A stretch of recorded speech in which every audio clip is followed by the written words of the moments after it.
खुलुमबाय लोगोफोर, नोंथांमोनखौ बयखौबो गिबियावनो आंनि चेनेलाव बरायग्रोनानै लाबाय।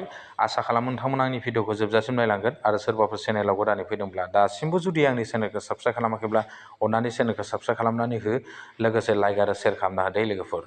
दिनै आं नोंथांमोननो जेबो गोदान आपडेट लाबोआखै लोगोफोर। नोंथांमोना जुदि फैसानि आंखाल जानानै दङब्ला बा सोरबा बायदिया जुदि लन लानो हायाखैब्ला, बेंकआव थांनानैबो जुदि लन लानो हायाखैब्ला, बा सोरबा फरायसाफ्रा स्टुडेन्टफ्रा जुदि एडमिसननि थाखाय साननैसोनि फैसानि आंखाल जानानै दङब्ला, नोंथांमोना गाव गावनि मबाइल फननि जोहै माबोरै 5 मिनिटावनो नोंथांमोना लन लानो हायो आरो नोंथांनि जि आद्रा जानानै थानाय बिजनेसखौ नोंथांमोना ग्र' खालामफिननो हायो। आरो लोगोफोर, नोंथांमोना जुदि स्टुडेन्ट लाइफ बा नोंथांमोना स्टुडेन्टआव जुदि माखासे आंखाल जानाय, जुदि नोंथांनि ड्रेस बायनाय बा नोंथांनि एडमिसन लानायाव जुदि नांब्रबगौ जानाय फैसाखौ नोंथांमोना बोरैहाय मोनो, बेखौ आं नोंथांमोननो मबाइल फननि गेजेरजों बोरैहाय लन लानाय जायो बेखौ आं नोंथांमोननो दिन्थिलांगोन लोगोफोर।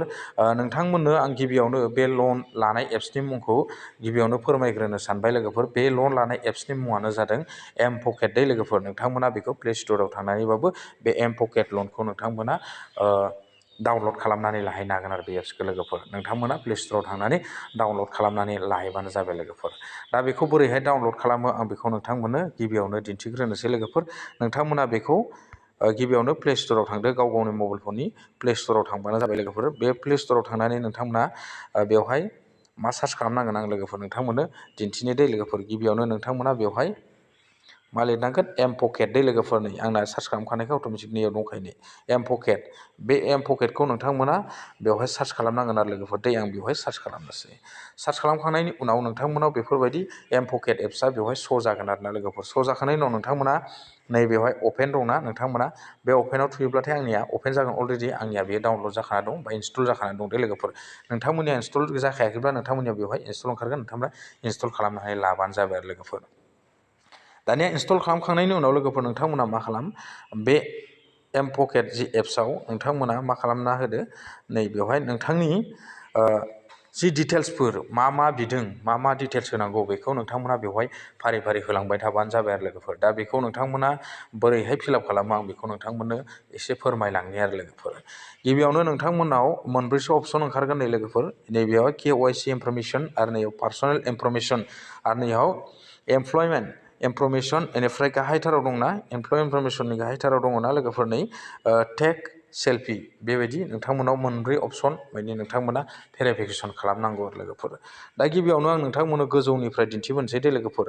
गिबियावनो नोंथांमोननो KYC इनफरमेसननि गोजौआव दंना लोगोफोर, बेवहाय नोंथांमोना खनसे क्लिक खालामनानै होदो आरो लोगोफोर।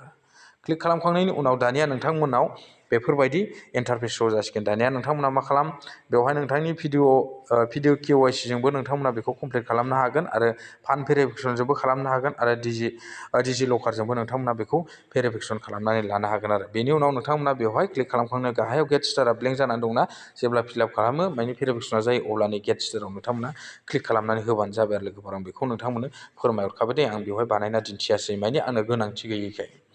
बेनि उनाव नोंथांमोना सेकेन्ड अपसनाव दङ लोगोफोर, पार्सनेल इनफरमेसन। पार्सनेल इनफरमेसनावबो नोंथांमोना खनसे क्लिक खालामनानै होदो। आं बेवहाय क्लिक खालामनोसै। क्लिक खालामखांनायनि उनाव दानिया पार्सनेल इनफरमेसनाव नोंथाङा जि नामखौ फिलआप खालामदोंमोन दे लोगोफोर, आं सिगाङाव फिलआप खालामखाबाय नै। नैबेवहाय आंनिया नामा श' जाबाय, बेयाव टाइटेल जाबाय लोगोफोर। आं सिगाङाव बे एमपकेटनिफ्राय लन लाखांबाय नालाय, आं बेखौ माने बेवहाय आंनि नाम्बारखाय गासिबो श' जाबाय आरो लोगोफोर। बेनि उनाव नोंथाङा नैबे नोंथांनि जेन्डारखौ सेलेक्ट खालामनानै लादो। बेनिफ्राय नोंथाङा बेसेबां फरायनायनि क्वालिफिकेसन बेखौ लिरना लादो। बेनि उनाव नोंथांनि गाहायथाराव दै लोगोफोर, नै गाहायथाराव नोंथांनि डेट अफ बार्थखौ नै बेवहाय इन्टार खालामनानै लादो आरो लोगोफोर। बेनि उनाव खालामखांनायनि उनाव नैयाव लोगोफोर आरो गाहायथाराव दंबावो नै नोंथांनि मेरिट स्टेटास, माने नोंथाङा सिंगेल ना मेरिट जाखो, माने आनमेरिड ना मेरिड, बेखौ नोंथांमोना सिंगेल बा सिंगेल होना लादो, मेरिट बाय मेरिटआव होनानै लाबानो जाबाय लोगोफोर। बेनि उनाव नोंथांनि नैबेवहाय दं नोंथांनि नोंथांनि फादारनि नेम, आरो नैबेयाव गाहायथाराव दं दे लोगोफोरनि मबाइलजों एसे खस्थ' जायो लोगोफोर नायनो, नैबेवहाय आरो नोंथांनि मादारनि नाम, माने नोंथांनि बिमा आरो बिफानि नामखौ बेवहाय मोननैखौबो फिलआप खालामनानै लादो। लाखांनायनि उनाव नोंथांमोना नैबे कन्टिनिउआव खनसे क्लिक खालामनानै होदो आरो लोगोफोर। बेनि उनाव अब्लानो नोंथांनिया पार्सनेल इनफरमेसना एक्टिभ जागोन।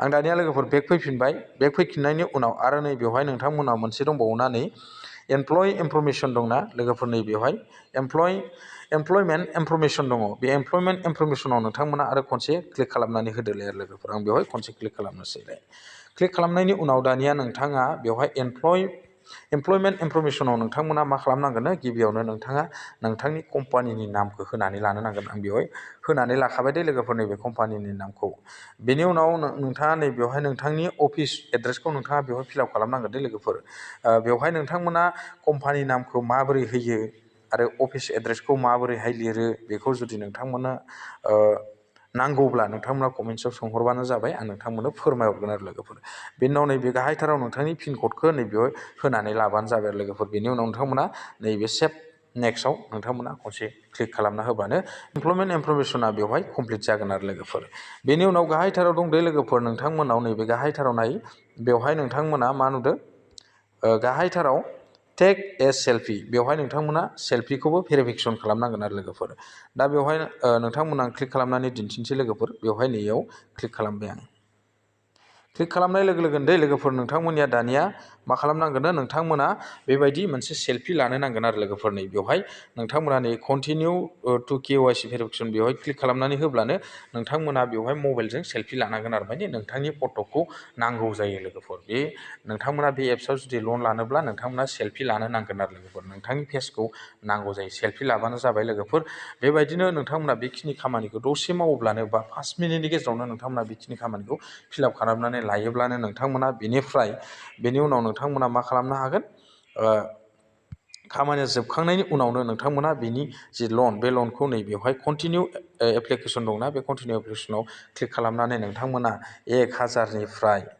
बेसेबांसिम 50,000सिम नोंथांमोना गिबियाव लन लानो हागोन आरो लोगोफोर दै 50,000सिम नोंथांमोना 1000निफ्राय 50,000सिम फार्स्ट टाइमाव नोंथांमोना बे लनखौ लानो हागोन आरो लोगोफोर आं बेखौ दिनै नोंथांमोननो फोरमायबाय नोंथांमोना माबोरै गाव गावनि बेंकआव थाङालासिनो माने पार्सनेल लन माने गाव गावनि मबाइलजों माबोरैहाय लन लानो हायो आं बेखौ नोंथांमोननो दिन्थिबाय आरो बेनि सायाव जुदि फुल भिडिअ नांगौबा आं नेक्स्ट आपडेटआव लानानै फैगोन लोगोफोर अननानै नोंथांमोना जोबथारनायाव खावलायबावबाय जुदि सोरबाफोर आंनि चेनेलखौ दासिमबो साबस्क्राइब खालामाखैब्ला चेनेलखौ साबस्क्राइब खालामनानै होदो लोगोसे लाइक आरो शेयार खालामनानै होबावदो आरो लोगोफोर गोजोन्थों दिनैनि आपडेटआ बेखिनियानोसै थेंक इउ